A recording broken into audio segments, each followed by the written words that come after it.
अल जरीदा नाम के कुवैत के एक अखबार ने चौंकाने वाली रिपोर्ट छापी है। रिपोर्ट में दावा किया गया है कि मुस्तफा खामनेई, जिन्हें ईरान का नया सुप्रीम लीडर बनाया गया है, वो 28 फरवरी को तेहरान पर हुए एयर स्ट्राइक में गंभीर रूप से घायल हो गए थे।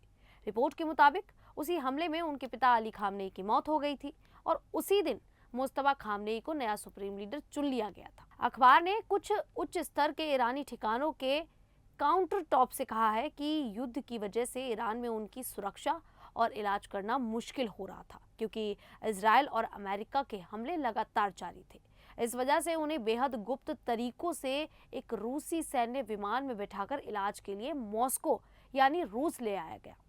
हालांकि इस खबर की अभी तक कोई आधिकारिक पुष्टि नहीं हुई है। रिपोर्ट में यह भी कहा गया है कि व्लादिमीर पुतिन ने खुद मसूद पेजिशकियन से फोन पर बात की और मुस्तफा खामनेई का इलाज रूस में कराने की पेशकश की। बताया जा रहा है कि ये प्रस्ताव गुरुवार को दिया गया था और उसी शाम मुस्तफा खामनेई को एक रूसी सैन्य विमान से मॉस्को भेजा गया था। रिपोर्ट के मुताबिक मॉस्को में एक प्राइवेट अस्पताल में उनका इलाज चल रहा है, जो रूस के किसी प्रेसिडेंशियल रेजिडेंस से जुड़ा हुआ बताया जा रहा है। सूत्रों का कहना है कि उनकी सर्जरी सफल रही है और खास तौर पर उनके पैर की चोट का इलाज किया गया है। कुछ रिपोर्ट्स में यह भी दावा किया गया है कि उनके पैर में कुछ बहुत गंभीर चोट थी और शायद एक पैर काटना पड़ा हो, लेकिन अल जरीदा की रिपोर्ट के मुताबिक ऑपरेशन सफल रहा है और वे धीरे धीरे ठीक हो रहे हैं। बताया जा रहा है कि इस सर्जरी को रूसी और ईरानी डॉक्टरों की टीम ने मिलकर किया। रिपोर्ट्स के मुताबिक ये पूरी कार्रवाई बहुत ही गुप्त तरीके से की गई थी। इसे टॉप सीक्रेट ऑपरेशन की तरह रखा गया ताकि दुश्मनों को मुस्तफा खामनेई की लोकेशन का पता ना चल सके और ईरान के अंदर कोई अफरा तफरी या अस्थिरता ना फैले।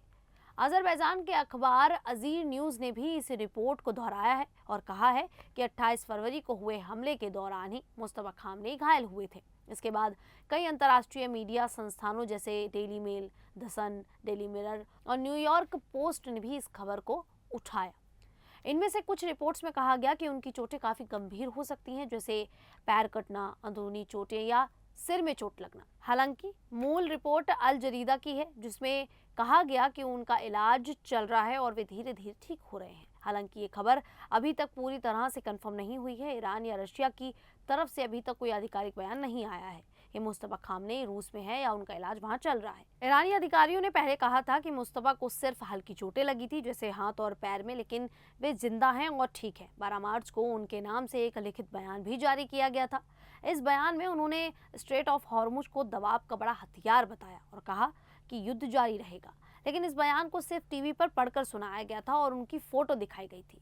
इसमें उनका कोई वीडियो या उनकी अपनी आवाज़ सामने नहीं आई थी। इसकी वजह से लोगों के मन में अब भी कई सवाल बने हुए हैं।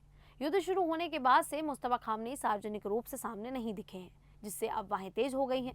अमेरिकी राष्ट्रपति डोनाल्ड ट्रंप ने भी कहा था कि वे नहीं जानते कि मुस्तफा जिंदा हैं या नहीं, क्योंकि कोई हालिया तस्वीर या वीडियो नहीं आया।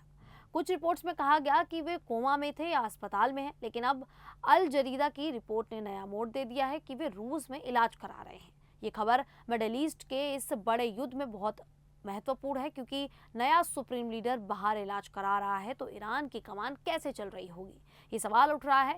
ईरान में अंदरूनी अस्थिरता बढ़ सकती है। फिलहाल बिना ऑफिशियल पुष्टि के इसे रूमर ही माना जा रहा है, लेकिन ये युद्ध के तनाव को और बढ़ा रही है। लोग इंतजार कर रहे हैं कि ईरान या रूस से कोई स्पष्ट जानकारी सामने आए। खैर, आप लोगों को क्या लगता है कि सच में मुस्तफा खामनेई इस वक्त रूस में इलाज अपना करा रहे हैं? आप हमें कमेंट करके अपनी राय जरूर दें।